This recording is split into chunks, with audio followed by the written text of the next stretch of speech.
Vlada Republike Slovenije je 7. oktobra obiskala Savinjsko-Šaleško regijo. Obisk se je dopoldne pričel z redno sejo vlade v Mozirju, na kateri so obravnavali popoplavno obnovo na območju občin Solčava, Luče, Gornji Grad, Ljubno, Nazarje, Rečica ob Savinji, Mozirje, Šmartno ob Paki, Braslovče, Velenje, Šoštanj, Tabor, Prebold, Polzela, Vransko in Žalec. Sledila je obravnava poročila o povrnitvi vodne infrastrukture v funkcionalno stanje in poročila o izvajanju obvezne državne gospodarske javne službe urejanja voda v letu 2024 z informacijami o ostalih aktivnostih na področju urejanja voda. Prav tako je vlada obravnavala informacijo o objavi javnih razpisov Sklada za pravični prehod za gospodarsko prestrukturiranje premogovnih regij. Po seji vlade v Mozirju je predsednik vlade dr. Robert Golob poleg drugih poplavnih območij obiskal tovarno BSH v Nazarjah, ki je bila v poplavi avgusta 2023 povsem uničena. To je poseben dan za podjetje in za vse zaposlene, kajti z skupnimi močmi smo v preteklih 2 letih res, lahko rečemo, odlično sanirali podjetje in smo lahko veseli, da je tako dobro bilo skupno sodelovanje v preteklosti. Seveda je bila danes glavna tema, kako to poplavno varnost še izboljšati, pa ne samo za podjetje tukaj v Nazarjem, a pa tudi širšo regijo. Tako smo govorili o državnem prostorskem načrtu, ki je v pripravi in bo predstavljen v bližnji prihodnosti. Govorili smo o občinskem prostorskem načrtu, ki bo dal možnost prestavitev del proizvodnje tudi na drugo lokacijo. In seveda smo tudi predstavili naše interne ukrepe za povečanje poplavne varnosti tukaj v Nazarjah. Poleg tega smo predsedniku vlade predstavili tudi produkte oziroma izdelke, ki se razvijajo v tem trenutku v Nazarjah in bodo pripomogli k trajnostnemu razvoju tako lokacije tukaj BSH v Nazarjah, kot tudi gospodarstva v regiji tukaj v Sloveniji. Zato se bi tudi rad zahvalil predsedniku vlade in kolegam za res to dobro sodelovanje in sem prepričan, da bomo skupaj tudi našli še dodatne rešitve, ki bodo omogočale nadaljnji razvoj celotne Zgornje Savinjske doline. Savinjska, še posebej Zgornja Savinjska, je bila v katastrofalnih poplavah najbolj prizadeta in vlada je takrat ukrepala odločno in hitro in eden od ciljev, ki smo si jih zastavili, je bil, kako čim prej ponovno zagnati gospodarstvo na tem področju. BSH je najpomembnejši zaposlovalec, ampak je pa tudi del mednarodnega koncerna in takrat na začetku se dobro spomnim, da so rekli, mi bomo poskrbeli za svojo, v tem primeru tovarno, vi nam pa pomagajte pri ohranitvi ekosistema naših dobaviteljev. In smo se takrat fokusirali na to, kako dobaviteljsko mrežo vključiti, kljub temu, da ni na tem področju, vključiti v popoplavne sheme. Kasneje se je izkazalo, da je ta lokacija in njena zaščita postala ključna za odločitev lastnikov, ali obdržijo na tej lokaciji delovna mesta. In smo vse napore usmerili v to, da skupaj z vodstvom pripravljamo take programe, da bo ne samo stoječ program se tu obstal, ampak da se bo vanj tudi vlagalo in bo se tudi posodabljal.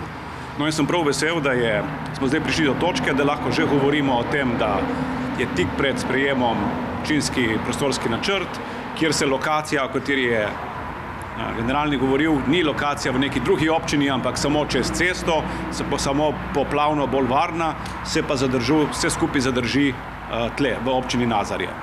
In s tem se tudi seveda delovna mesta ohranja in tudi razvoj celotnega kraja. Tako da, hvala za odlično sodelovanje v preteklosti in se nadejam tudi še sodelovanja naprej. Bi pa rad še dodal to, da sem si danes ogledal tudi, kako potekajo dela v Struhah, se pravi, kako se vodotoki prilagajajo na novo realnost, sem bil zadovoljen s tem, kar sem videl.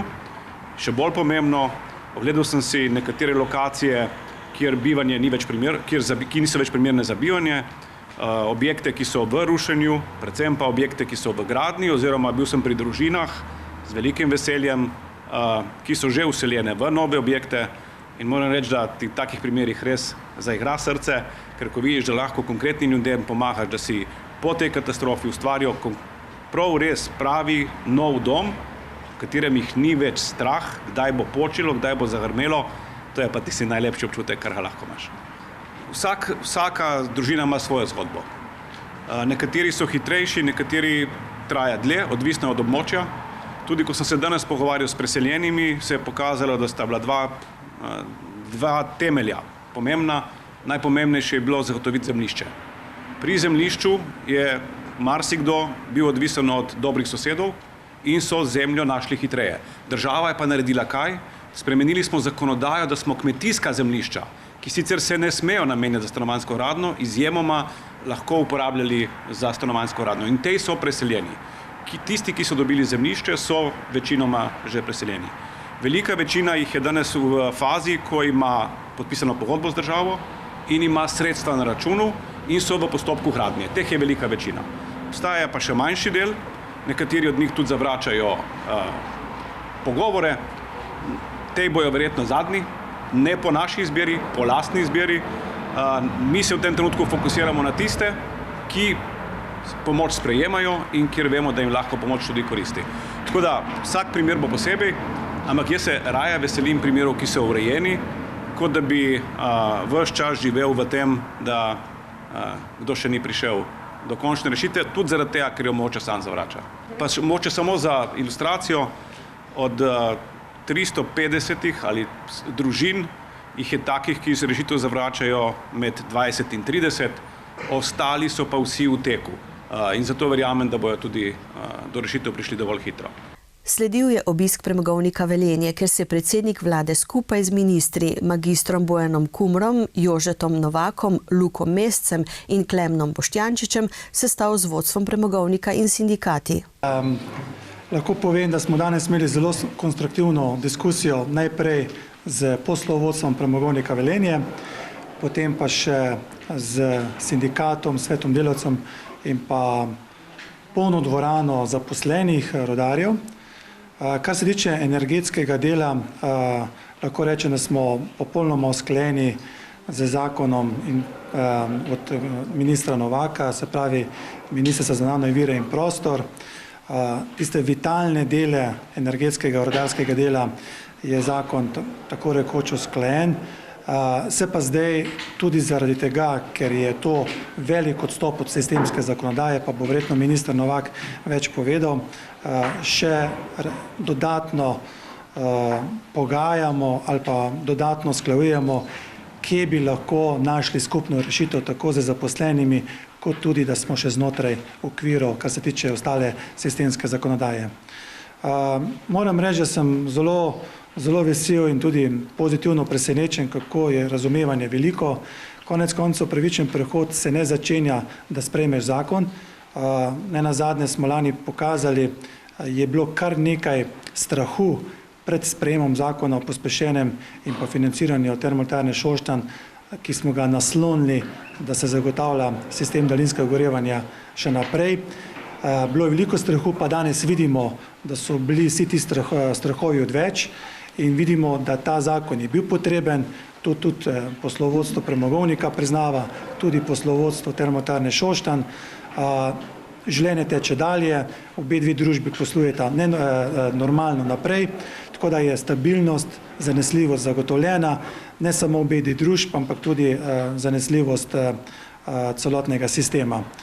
Ključno za naš resor je še to, da se bomo uskladili na vseh energetskih vsebinah, deloma tudi na okoljskem delu v zakonu o postopnem zapiranju premogovnika Velenje in tukaj smo usklajeni, tako da kar se našega resorja tiče, pa mene osebno, ko prihajam iz te regije, mi je to zelo pomembno, da se spoštujejo načela pravičnega prehoda in pa ta strategija, ki je bila sprejeta v prejšnjem mandatu in zaenkrat tudi po povratnih informacijah, ki jih imam se strani zaposlenih, so načela spoštovana.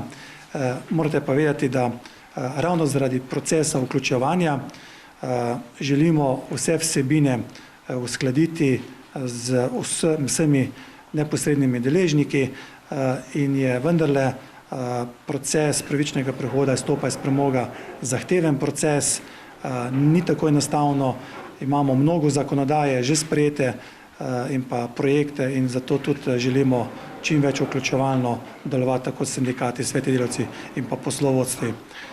Kar mene veseli je tudi, da se je črpanje te regije pospešilo in na nek način prestrukturiranje sistema daljinskega ogrevanja poteka. Prva faza je že v izvajanju, snujemo drugo fazo.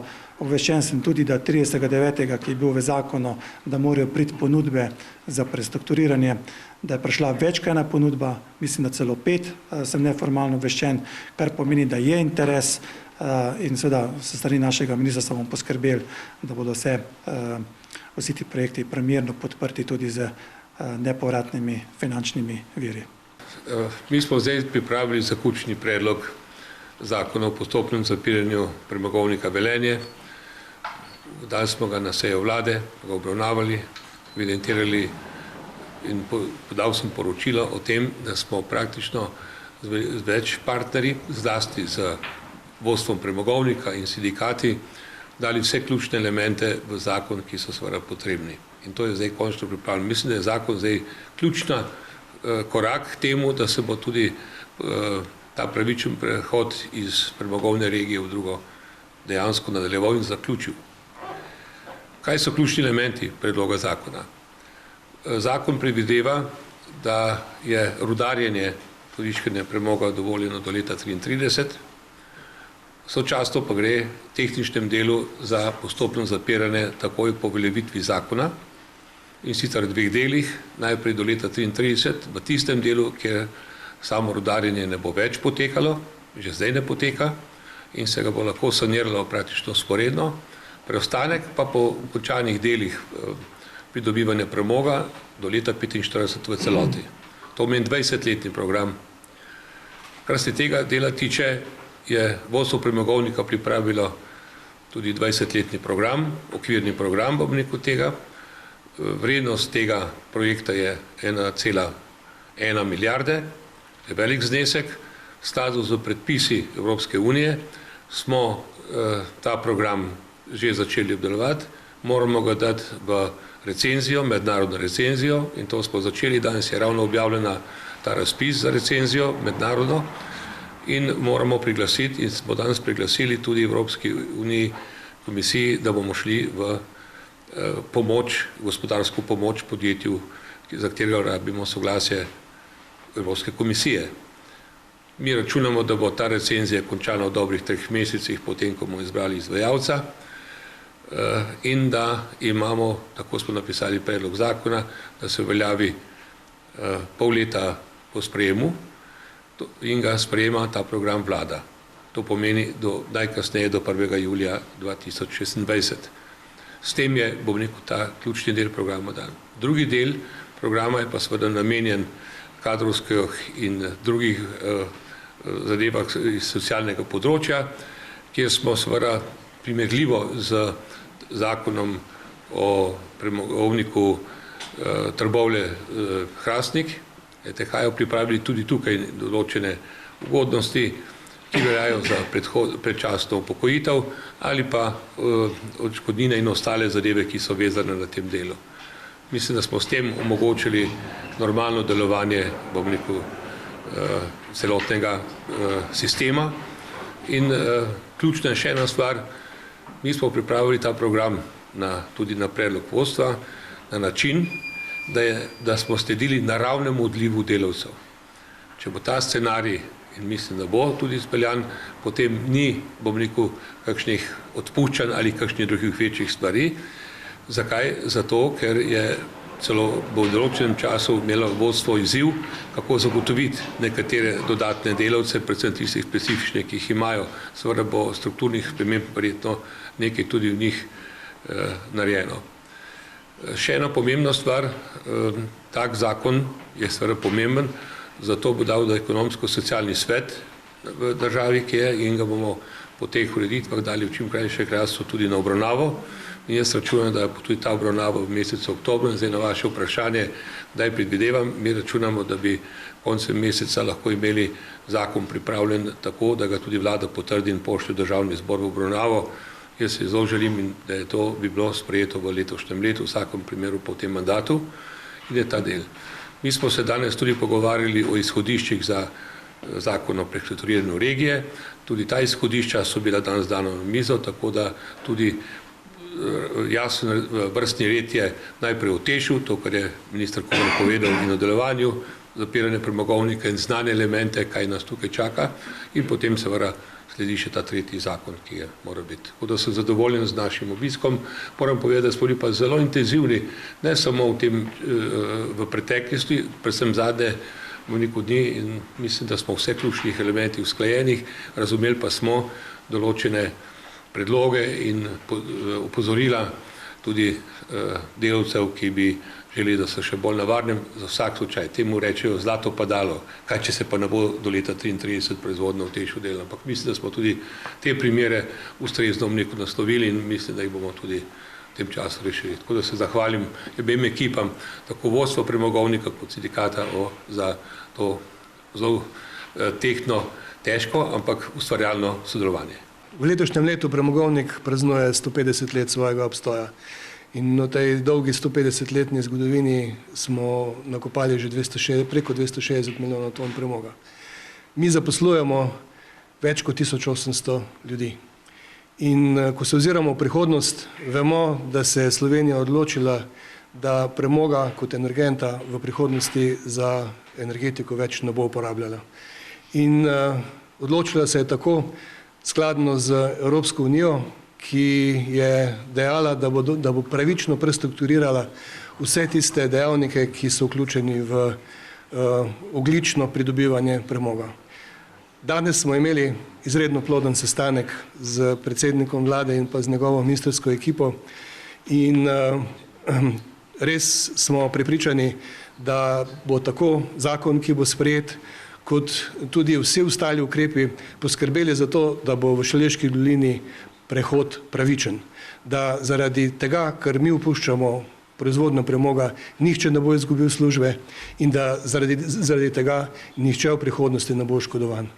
Prav tako pa smo prepričani, da bo vlada in politika poskrbela tudi za to, da naši otroci, ki prihajajo za nami, ne bodo ostali brez delovnih mest, da bodo imeli kvalitetna delovna mesta in da bo to zagotovljeno skozi prestrukturiranje. In zato so na mizi sta dva izredno pomembna zakona, to je zakon o zapiranju premogovnika Velenje, ki je po besedah ministra tik pred sprejetjem in pa seveda tudi po besedah premierja tik pred sprejetjem. Prav tako pa je pomemben ta drugi zakon, to je zakon o prestrukturiranju, ki pa je tudi po ministrovih besedah, ki ga danes ni tukaj, vendar smo bili z njimi pred 2 tednoma, tudi daleč in tik pred sprejetjem. In s tem zagotavljamo 2 stvari. Torej, kot sem že omenil prej, nihče ne bo izgubil službe in naši otroci bodo imeli službe. Zakon še ni popolnoma usklajen, predvsem ni usklajen na socialnem nivoju za sindikati, to je sedaj naloga sindikatov, da uskladijo na ekonomsko-socialnem svetu. Kar se tiče tehničnega dela, pa smo zadovoljni. Poleg tega, da imamo v premogovniku 1800 delovnih mest, za katera pravim, da nihče ne bo izgubil službe na premogovniku Velenje, ugašajo tudi delovna mesta, ki so vezana na naše podizvajalce. Ampak to je naloga tega zakona o prestrukturiranju, da poskrbi, da se tudi te službe nadomestijo. Nadomeščanje teh služb ni samo v naši domeni in v naši moči, temveč je v domeni in moči vse doline, vseh prebivalcev in pa tudi širše. Za invalide boste poskrbeli? Za invalide mora poskrbeti država. Imeli smo zelo ploden pogovor tako z vodstvom premogovnika, kot tudi s predstavniki delavcev in zagotovili smo jim, in verjamem, da je tudi to sprejeto, da bomo z zakonom o zapiranju premogovnika poskrbeli za to, da je njihova prihodnost tudi zagotovljena in varna. Pogovarjali smo se tudi s predstavniki lokalnih oblasti, lokalnih skupnosti, tako o daljinskem ogrevanju Šaleške doline oziroma mesta Velenja, kot tudi o tem, kako se lotiti najboljše razvojnega prestrukturiranja. Dobili smo zelo koristne povratne informacije. Oba zakona se bosta zdaj šla v naslednjem koraku na ekonomsko-socialni svet, ker prisegamo na socialni dialog. Verjamem, da bosta tam tudi ustrezno obravnavana, potrjena in da do konca leta bi morala biti že v parlamentarni proceduri, možda celo potrjena. V mestnem obdobju tudi pričakujem, in to smo imeli zelo plodno debato danes s predstavniki energetskih podjetij in lokalnih oblasti, je, da se regija, mesto odločijo glede koncepta daljinskega ogrevanja. Vse je na mizi, vsi podatki so znani, tudi ponudbe za daljinsko ogrevanje, in zdaj je čas, da se najde poslovni model, ki se bo potem tudi v zakonu o prestrukturiranju regije tudi dokončno zacementiral. Minister za kohezijo in regionalni razvoj dr. Aleksander Jevšek si je v Velenju ogledal potek največjih investicij, ki se financirajo iz evropskih sredstev. Med njimi je celovita prenova Cankarjeve ceste v središču mesta. Torej, danes, kot veste, je vlada na terenskem obisku v Šaleški dolini in kot minister za kohezijo in regionalni razvoj seveda sem želel videti tiste projekte, ki jih neposredno ministrstvo financira skozi mehanizem celostnih teritorialnih naložb in pa skozi mehanizem sklada za pravičen prehod. Danes tukaj se nahajamo na gradbišču na Cankarjevi ulici, kjer je investicija že kar v dobrem teku in vrednost investicije preko 4 milijone evrov iz naslova celostnih teritorialnih naložb. Tega mehanizma je deležno 12 mestnih občin v Sloveniji. Kompletni znesek za vse občine je nekaj čez 170 milijonov in moram reči, da je ta mehanizem en tistih, ki najbolje črpa evropska sredstva in zaradi tega tudi spodbujamo na ministrstvo tovrstne investicije. Verjamem, da mestna občina Velenje pa ne ostaja samo pri tem, namreč v Šaleški dolini je ta trenutek iz naslova sklada za pravičen prehod in pa iz naslova integrale angažiranih okoli 188 milijonov. Iz sklada za pravičen prehod imamo 140 milijonov odločitev o podpori.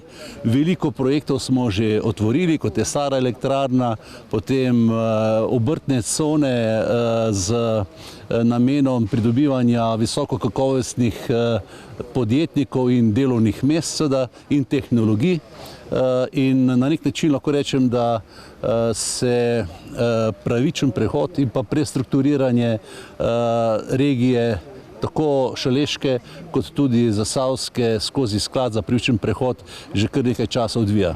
Ministrica za infrastrukturo magistrica Alenka Bratušek si ogledala dela na trasi hitre ceste 3. razvojne osi med Velenjem in Slovenj Gradcem, nato pa se z župani občin, po katerih poteka trasa od Šentruperta do Slovenj Gradca, sestala v prostorih mestne občine Velenje. Včeraj sem imela sestanek z koroškimi župani, kjer sem jim predstavila napredek pri 3. razvojni osi, danes z vsemi ostalimi z tega območja, kjer teče 3. razvojna os.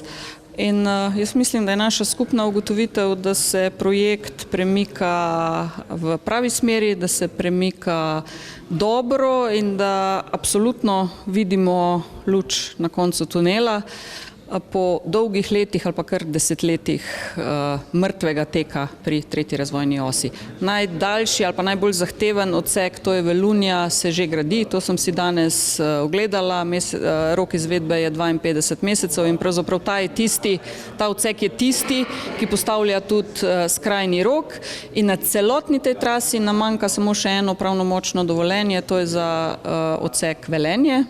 Tako da, ko je še to dovoljenje pravnomočno, pravzaprav ni več papiroloških, če lahko rečem, ovir, da se ta odsek v celoti ne zgradi. Ta odsek Velunja, ki pravzaprav določa tudi končni rok izgradnje odseka Velenje-Slovenj Gradec, še vedno drži, takšna, kot smo jo povedali pred časom, to je jeseni 2029. Dogovorili smo se, da bo Dars seveda lahko tudi v sodelovanju z nami naredil, mislim, da za občino Velenje so že dogovorjeni, za občino Šoštanj se bodo pa še dogovorili sestanek z ljudmi, ki živijo blizu ali pa neposredno ob gradbišču, ker se zavedamo, da bo to res velik izziv za ljudi, skratka trajalo bo to več let, treba bo živeti in preživeti ob gradbišču, tako da jaz ljudi že danes seveda prosim za razumevanje in bodo pa na licu mesta še zelo natančno razložili, koliko časa, kaj konkretno, kdaj in tako naprej, tako da bodo vedeli, kaj jih čaka. Minister za obrambo magister Borut Sajovic je s podžupanom Janezom Melanškom podpisal pismo o nameri za gradnjo centra za zaščito in reševanje na lokaciji ob sedanjem gasilskem domu v Velenju. Za center občina že pripravlja projektno dokumentacijo. Smo si roko podali z mestno občino Velenje in Ministrstvo za obrambo oziroma država, da bomo združevali moči na področju zaščite in reševanja tudi pri gradnji tega objekta tukaj pred nami, ki bo služil vsem službam za zaščito in reševanje. Meni se zdi dragoceno, da so te stvari skoncentrirane na enem mestu in da se vsi, ki sodelujemo v sistemu, med seboj tudi poznamo. Če znamo spiti skupaj sok, kavo ali pa čaj, smo mogoče, ker se poznamo, uspešnejši tudi v intervencijah. Vsi taki projekti mi niso strošek, ampak bolj naložba v našo skupno varnost. Projekt še ni dokončan, želim si pa, da je modern, najsodobnejši tisti čas, predvsem pa investicija vodena pregledno, transparentno in pa racionalno. Minister za vzgojo in izobraževanje dr. Vinko Logaj in direktor šolskega centra Velenje Janko Pogorelčnik sta v dvorani šolskega centra Velenje podpisala pogodbo o sofinanciranju izvedbe operacije RE Saša Nova smer v vzgoji in izobraževanju. Gre za 6,2 milijona velik projekt, ki bo trajal do 31. oktobra 2028. Gre za nove oblike, razvijanje novih oblik učenja in poučevanja in sodelovanja z okoljem. Zato se mi zdi pomembno, da pri tem sodeluje 223 konzorcijskih partnerjev, da je poslovodeči konzorcijski partner šolski center Velenje, ki ima že tudi izkušnje na projektnem delu in verjamem, da bodo rezultati projekta takšni, da bodo pustili sled tudi po zaključku in da bo projekt omogočal tudi povezovanje šol z lokalnim okoljem, s potrebami v lokalnem okolju in vplival v bistvu tudi na nadaljnji razvoj v regiji. Pred podpisom pogodbe se je minister srečal z ravnatelji šol. Prvi smo številna vprašanja od zaposlovanja, financiranja, investiranja v šolski prostor, same zakonodaje, organizacije in tudi dela v samem šolskem prostoru. Tisto, kar je zagotovo izziv, so tudi projektna sredstva, konkretno tudi ta projektna sredstva, ki jih zagotavljamo z današnjim podpisom pogodbe in bodo v naslednjih 3 letih omogočala resnično tudi vsebinske spremembe pri izvajanju programov izobraževanja. Je pa sama regija pestra, torej od velikega šolskega centra do majhnih osnovnih šol, do majhnega števila dijakov v posameznih programih v šolskem centru, pa naprej do velikega števila oziroma do polnih normativnih oddelkov. In zato se mi zdijo te diskusije pomembne, da se pogovorimo o čisto konkretnih problemih, pa tudi dobrih rešitvah, ki so jih kolegi kar nekaj na današnjem posvetu tudi izpostavili. Ministrica za zdravje, doktorica Valentina Prevolnik-Rupel, je po obisku bolnišnice Topolšica obiskala tudi Velenjski zdravstveni dom, kjer so ji predstavili načrte za nadzidavo trakta Ater za ureditev satelitskega urgentnega centra.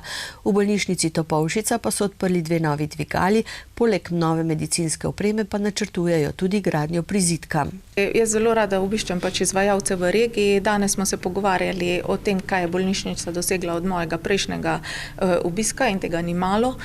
Kot veste, so v vmesnem času pridobili certifikat kakovosti 7101, ki je usmerjen v bistvu nadgradnjo neke ekološke obravnave, tako da recimo pri oskrbi vodo, z ravnanjem z odpadki, tako da tega smo sigurno zelo veseli. Bolnišnica Topolšica je prva bolnišnica, ki je ta certifikat pridobila v Sloveniji.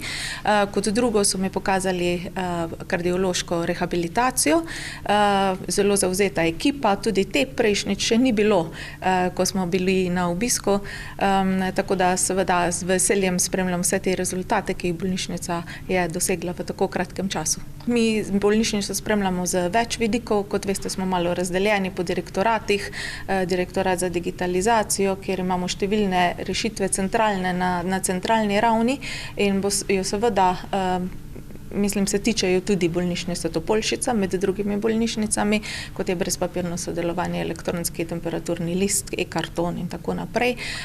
Po drugi strani seveda spremljamo sproti poslovanje, veste pa tudi, da imamo na Ministrstvu za zdravje mesečne sestanke, razen čez poletje, z direktorji in tudi kdaj s strokovnimi direktorji, da pogledamo napredek, težave, ker je kar veliko sprememb v zadnjih 2 letih v zdravstvu. Velenje je obiskala tudi ministrica za kulturo dr. Asta Vrečko, ki je na Velenskem gradu s podžupanjo Darinko Mravljak kot pooblaščenko župana podpisala pogodbo o sofinanciranju ureditve grajske rondele. Kot načrtujejo, naj bi bil vsaj letni del prenovljenega največjega stolpa na gradu, stalno razstavo o gradu, odprt novembra 2027, ko bo muzej Velenje praznoval 70-letnico. Občina Velenje je bila uspešna na razpisu za prenovo Velenjskega gradu. Zelo sem vesela, kajti tukaj grad upravlja tudi muzej Velenje, eden večjih občinskih javnih zavodov, ki upravlja zelo veliko dediščine v občini in pa tudi širše. Ta prenova je pomembna, kajti gradovi so seveda tudi dediščina, ki jo treba ves čas obnavljati in visoka pogodba je 1 200 000 evrov, Ministrstvo za kulturo je tukaj zagotovilo 1 milijon evrov. Vemo, da dediščina je v najboljšem stanju, kadar živi, kadar se uporablja, kadar so v njej programi, ljudje in verjamem, da bo ta prenova še dosegla to, da bo tu še več ljudi, še več programov in seveda tudi, da bo zasijal grad v svoji celostni podobi. Ob koncu obiska so se ministri s predsednikom vlade zbrali še v Vili Bianchi v Velenju, kjer so se srečali župani in predstavniki regijskega gospodarstva. Kot gostiteljih je nagovoril župan mestne občine Velenje Peter Dermol. Vladni obisk v regiji je župan Peter Dermol ob koncu ocenil kot uspešen za občino. Zelo iskreno vesel sem in počaščen, da je seveda vlada obiskala to regijo, ker je pred izjemnimi izzivi in svojo prisotnostjo je pokazala seveda, da je mar, kaj se tukaj dogaja danes in kaj se bo dogajalo jutri. Glede mojega zadovoljstva pa znova zadovoljen bom in ta vlada bo upravila vse, kar je bilo potrebno v tem mandatu, takrat, ko bo sprejela tudi zakon o prestrukturiranju Saša regije. Ta zakon je za našo regijo ključen za to, da daje ta vlada seveda regiji perspektivo. Vse tisto, kar pa ne sodi v okvir zakona o prestrukturiranju in kar so bili aktualne težave ali pa izzivi skozi posamezno obdobje tega mandata, pa lahko rečem, da je ta vlada upravila vsaj za Velenje z odliko in da smo pod to vlado res veliko, bom rekel, dobrih investicij, dobrih projektov izvedli, veliko je dobrih investicij izvajamo.